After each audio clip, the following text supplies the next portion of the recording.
Welcome to the roller coaster ride of business with Hannah Edwards on Global Voice Radio. Hannah and her guests share the real deal, the ups and downs, the highs and lows of building a business.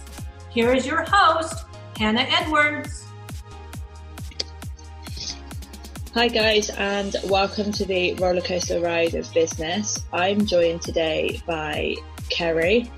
Thank you for joining me. Thank you for having me.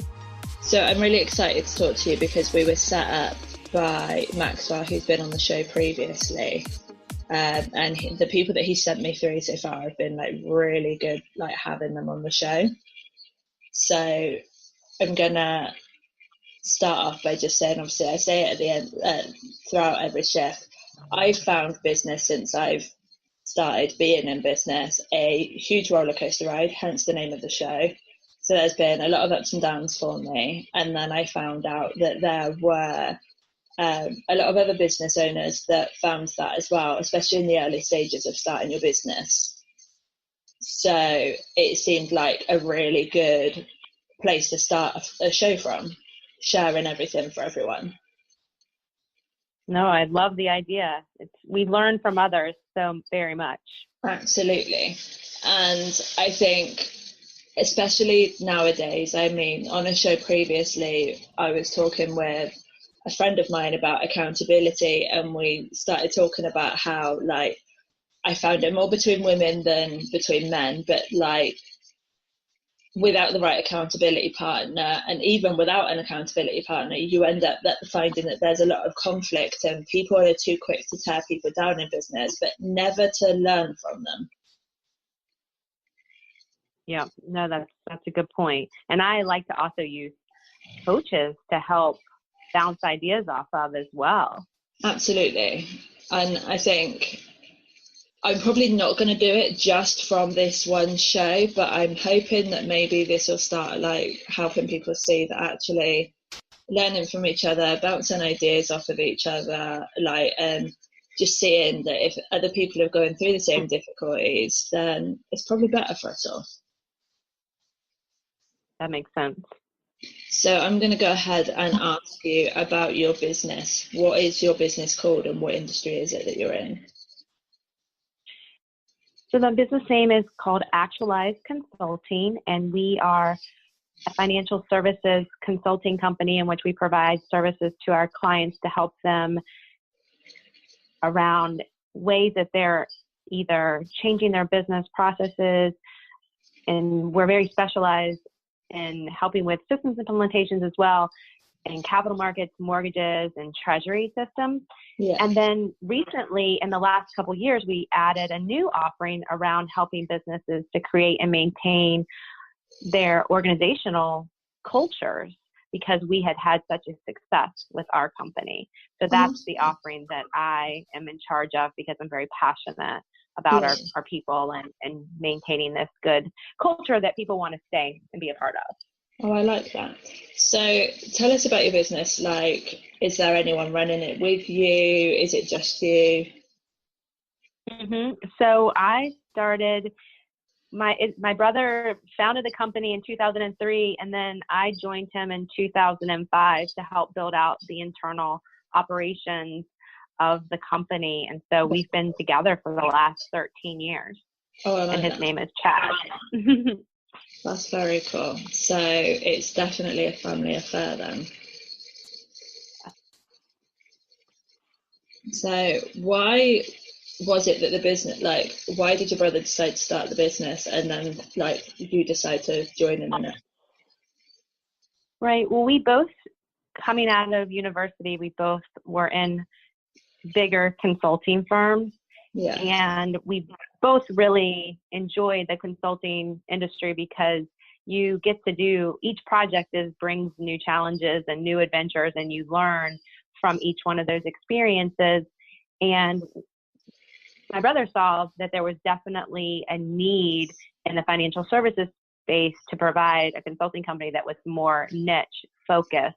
And I really do believe that's why we've been successful, because we've stayed very laser focused on one specific industry, and then just recently adding in the culture. But the culture piece not only helps our clients, but it also helps attract talent into the organization because they see how much we really do care about our people, because all of our programs now we're offering to our clients. So it's been a win-win for sure. Yeah. So I don't know whether it's gonna, if there's gonna be any for you, but have there been any difficulties along the way in your business journey? Like, well, not necessarily just working with it, like your brother or anything, but any difficulties that you've had? Yeah, no, absolutely. I mean, one of the reasons we decided to focus more on our people and our culture is the first 5 years of running the company, we were very focused on the internal infrastructure of the company, making sure that we were sustainable from a profitability angle. And we were. And so in 2010, we were at that spot, but our turnover rates were at 33%.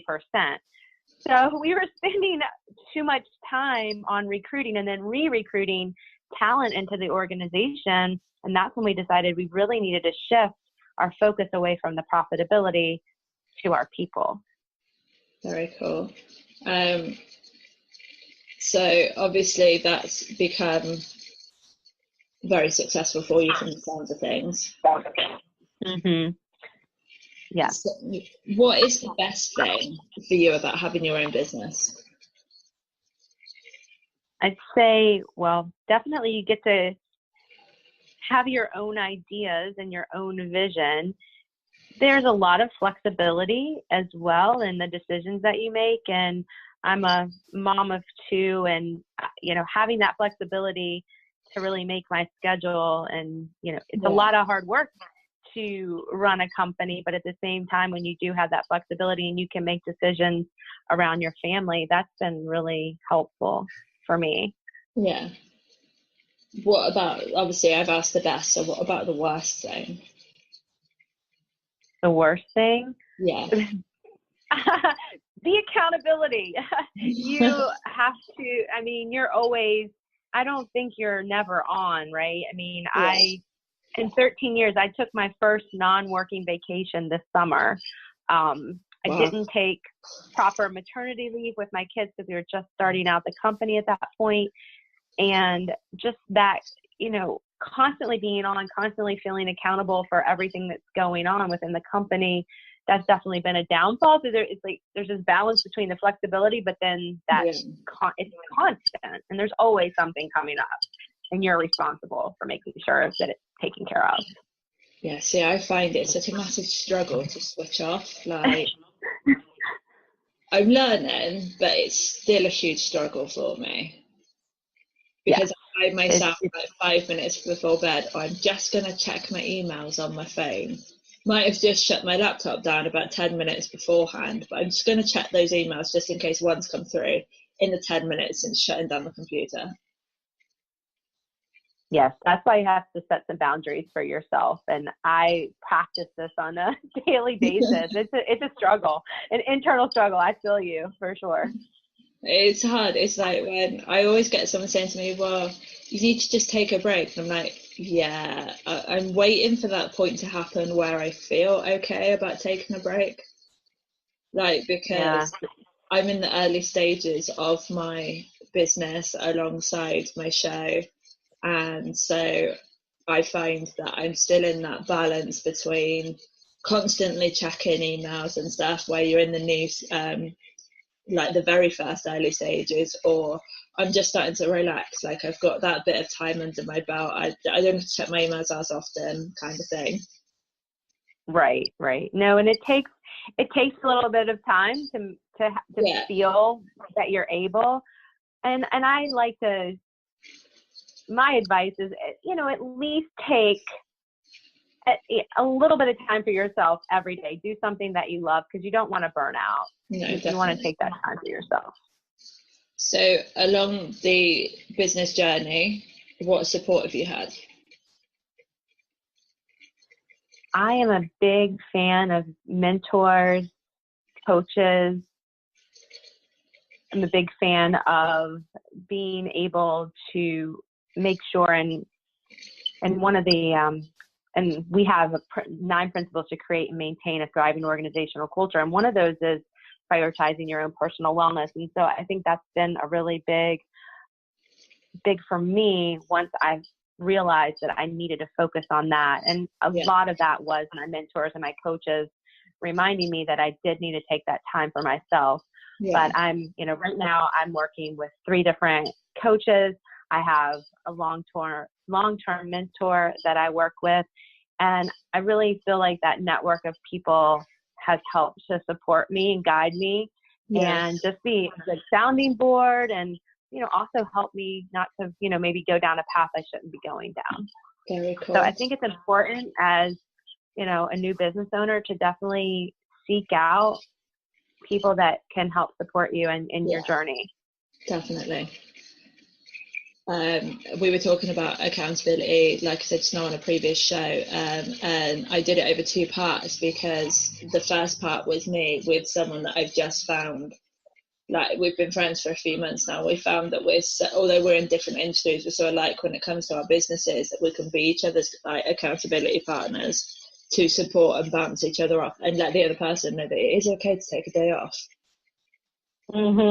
Exactly. No, that's great. We both hate ourselves, for when we're there saying, no, feel like I need to take a day off, but it's a terrible thing for me to be doing so early in my business. But the other person's there it's fine, just take that day. But when it comes to say me taking the day, I'm perfectly happy to tell her to take a day off.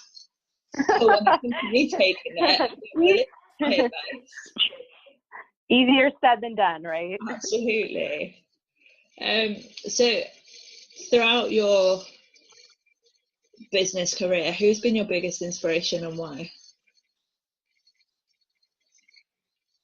It's interesting. I just actually wrote a piece on that, and I'll just go with the first one on my list. And I was very fortunate to spend the summers with my great grandfather, and he was with us until I was a senior in high school. So very instrumental years for me. But he was a school teacher and an administrator. He ended up getting a school named after him in Anaheim, California. But after he had retired, he spent, he moved from California to Virginia to be able to spend time with his great grandchildren.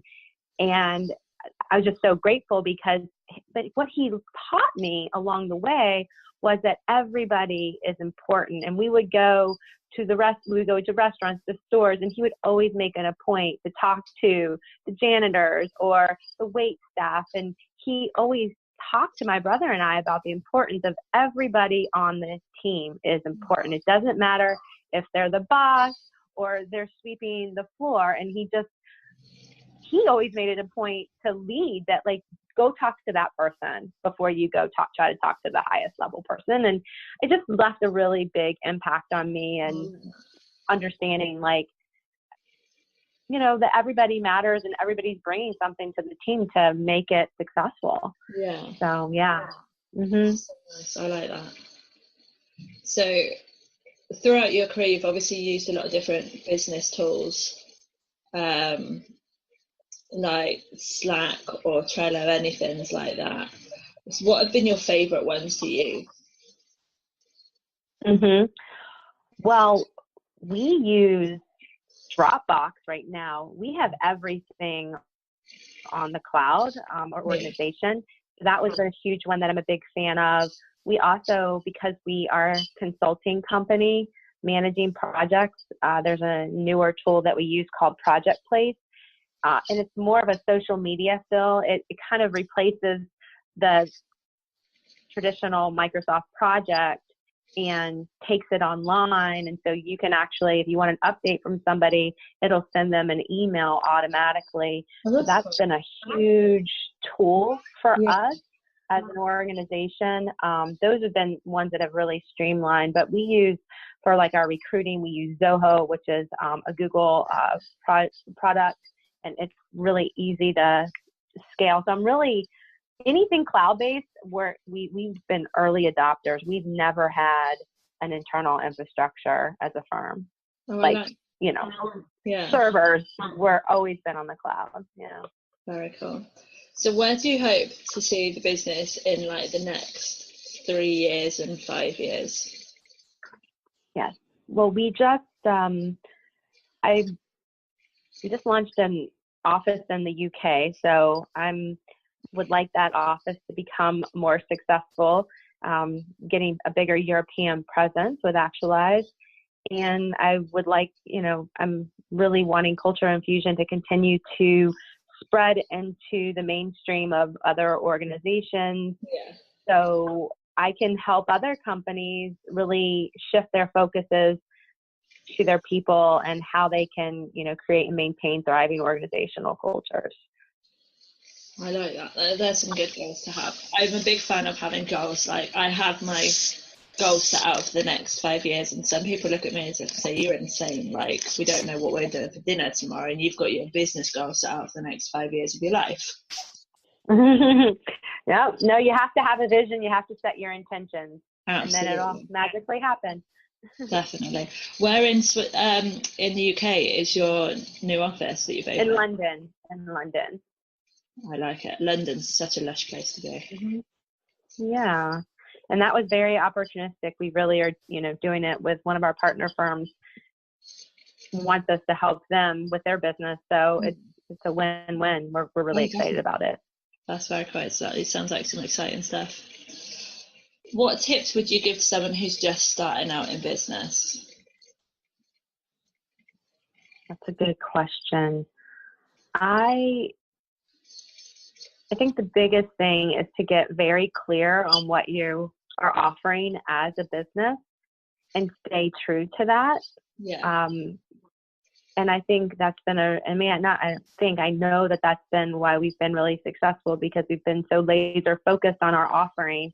Yeah. And we've been focused on our clients, that we're going to have high customer satisfaction and client service with that focus on our people. And we're just, everything we do, we talk about our people always first, and then our projects, our clients, we talk about them second, and then the profitability is the third thing. But when we're talking with our team members, we always have this consistent way of talking. So getting really clear on what you are offering your clients and making sure every team member is on that same page is my number one tip for sure. Number two, I think it is that prioritizing your own personal wellness and making sure that even if it's something small, that you're doing something that you love each day, because you have to keep yourself energized, and because you don't want your life to become your business. Yeah. You want to make sure that there's constant balance of what you're doing. And, I love what I do. So many times I don't feel like I'm working even when I am working, but at the same time, it's nice to get out of the office and go for a walk, be in nature and just have that time for reflection. And that's honestly where many of my ideas come from, is when I am away from my physical office and I give myself some space to think. And I think sometimes people feel like that they can't give themselves that time, but it can actually give you more time if you allow yourself that space. Very cool. I'm going to just throw in an extra couple of questions. I've got into really reading business books at the moment, and I know a couple of other people have that I've been talking to lately. What is the one business book, if you could recommend it, you could get people to read? Well, other than my book, which is Culture Infusion, I am a big proponent of Leadership and Self-Deception, Getting Out of the Box. It's by the Arbinger Institute. Yeah. It's a really good book about accountability, taking accountability for every situation, even if it's a challenge and you think the other person is completely to blame. It's a really easy read about how, even though you might blame that person, you still had some part in the equation, and to take accountability for that. So that was Leadership and Self-Deception, Getting Out of the Box by the Arbinger Institute. So now I'm just going to ask you to tell us about your book. You've said it now, so I'm going to ask about it. Yeah, so my book is called Culture Infusion, which is 9 principles to create and maintain a thriving organizational culture. And the 9 principles are how we have been successful as an organization at Actualize, and it's what we're offering to our clients and helping them also create these organizations really centered around their people. And I'm really excited too. The book just is going to be used at where I went to school at Virginia Tech in part of one of their leadership classes, because it is more of a case study and it has a lot of different exercises in the book. So it's a good read, especially if you are an entrepreneur and you're just starting out and you're starting to build some of your processes. It could give you a lot of really good ideas. Oh, I love that. When did you write it? It's coming up on its first year birthday. So last year, at about this time, it launched. And so been really happy with, being able to use it. And it's really, for me, an easy way to start a conversation with a business, because they, other business owners are like, oh, wow, you really are passionate about this. And this is, what you've already done within your own organization. And I mix it with my own personal story. So it's a really easy read as well, with a lot of good information, and talk about that whole journey of prioritizing my personal wellness and how important that's been to my success as well. Where can people find it if they want to read it? You can find it on Amazon or Barnes & Noble. Cool. Search up Culture Infusion. Yep, it'll pop right up. Awesome. I'm going to go off and have a Google in a second. I'm constantly looking out for new books. So every time someone says that they've written a book, I'm constantly straight onto Amazon and taking a look at it, like hitting the buy now button. So I'll end up with it in my shopping basket. I have that same issue. Yes, I'm constantly buying new books, and then I have my latest. I had to give myself some boundaries on my book purchases. It becomes problematic.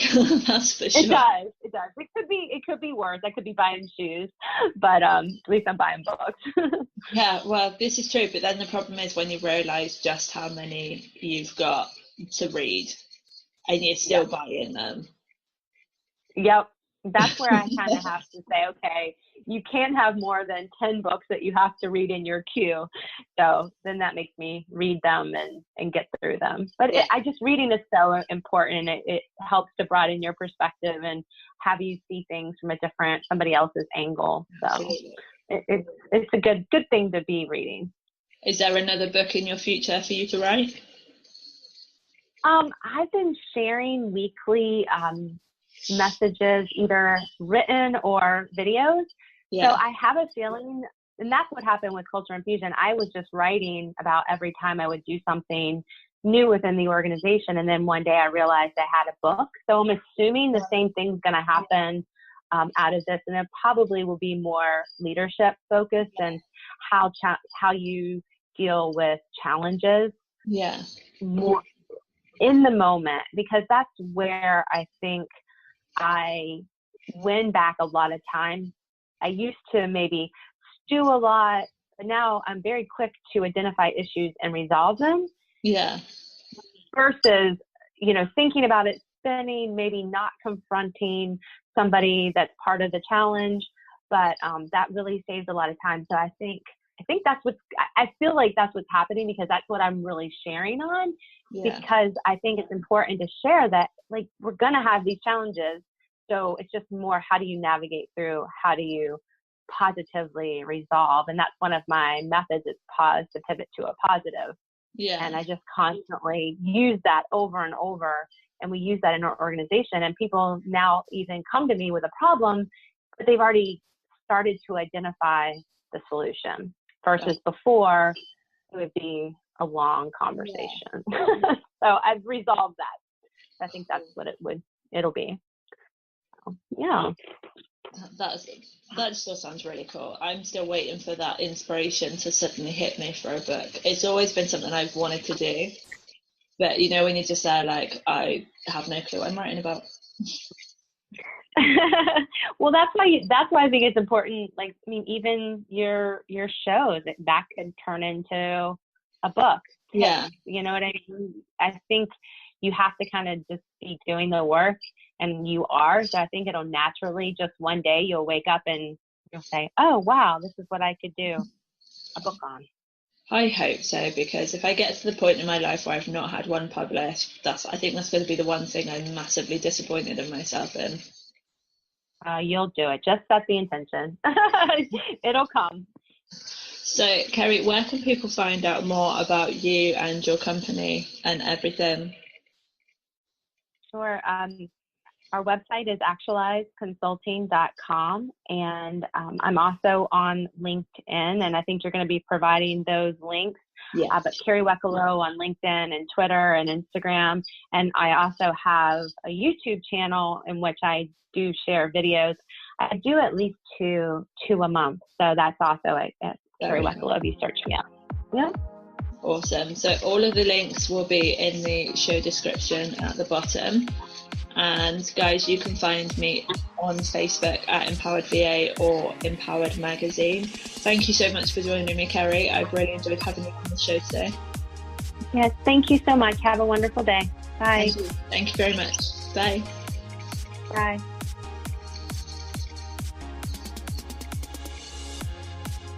Thank you for listening. Join Hannah Edwards and the roller coaster ride of business every Wednesday at 3 p.m. Eastern on Global Voice Radio, where your voice is heard.